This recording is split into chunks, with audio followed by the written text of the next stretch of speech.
All right, no matter where you are in Substack, even like right here, I'm on this woman's Substack, and clearly she has used her own URL domain to brand her Substack, but you can tell it's Substack because over in the top right, you're going to see yourself. So if you go over here and you go to home, don't listen to the directions because the directions on Substack tell you to click this subscription button.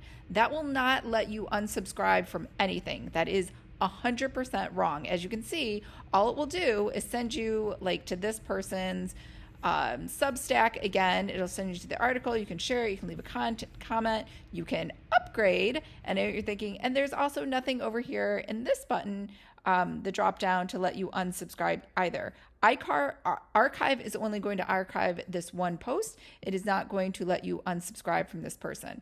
And if you go over to their site, again, you're down that one rabbit hole. So go over here to home, then click your profile a second time over here on the left, and that's when you'll get this list over here of subscriptions when you click subscriptions. This is how you unsubscribe from any free or paid subscription that you have for Substack. You can only do it over here. There is no other place that allows you to do that. So hopefully that's helpful.